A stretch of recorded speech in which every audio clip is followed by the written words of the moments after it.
Hey everyone, Howie Fisher from Fisher's Flies. Thanks for checking in. Today I'm going to be tying up a pretty simple extended body mayfly pattern. This is a great fly for tricky or technical water or fish that are looking for the real thing. For the hook, I'm using a newer hook by Ahrex. This is the Freshwater 527. This is a big gape dry fly barbless hook.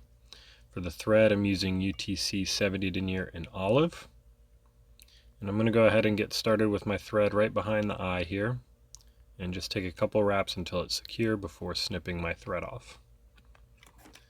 I'm going to go ahead and get started right into the body. For the body on this, I'm using a tube body specifically for mayfly from Hemingway fly fishing. I'm using the olive color here. They have about half a dozen different colors to match the specific needs of your fishery. So go ahead and check them out. I'm going to go ahead and take one body out, and I'm trying to tie this in a smaller BWO pattern.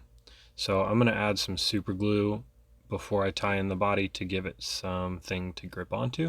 So I'm going to tie this actually a little bit short. So I'm not using the whole body here because, like I mentioned, I'm trying to tie up a smaller BWO pattern.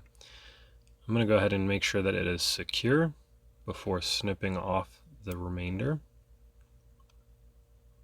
using my trusty renowned scissors. Once you've done that, go ahead and cover up the butt section, or the section you snipped off. I actually snipped it a little too long, so I'm going to try and work this back a little bit.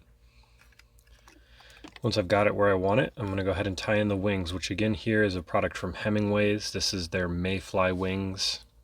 This is the light gray color in small. It comes in a sheet with about 4 dozen of these wings. So I'm going to go ahead and select the pair of wings that I'm going to tie in. Just pull it out.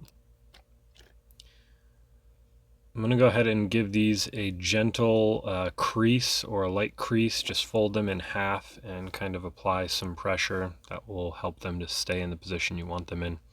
Again, I'm going to add just a tiny touch of super glue before adding these in. This will just help it to stay in place. I'm then going to tie them in. Each wing has a tiny little tab you can use to tie them in with. As you can see here, I've done that and these wings are pretty much in place where I want them. Last step on this fly, I'm using CDC in dark olive or very dark olive from Swiss CDC. That's just the name of that color. I'm going to go ahead and get one feather and prepare it. For a fly this small, I'm just going to use one side of the feather. So what I'm going to do is I'm going to kind of pull all the fibers back a little bit and then stick them into my chip clip here. Once I've got them in, I'll cut off the stem and go ahead and prepare my thread. If you don't have something like a chip clip or a dubbing loop clip, definitely get one at least. They're a super useful tool and used for a wide range of things. So I'm going to go ahead and insert my CDC into the split thread dubbing loop, snip them off at the butt ends. Again, another great tool if you don't have it are these renowned extra long blades. They make work like this super easy and just make tying a little bit less of a headache when you're doing things like this. So I'm going to go ahead and start working this dubbing loop forward, and I'm going to gently pull back my CDC as I wrap this forward. You want to be sure to not pull too hard backwards, otherwise you can push the wings into kind of an unnatural or different position.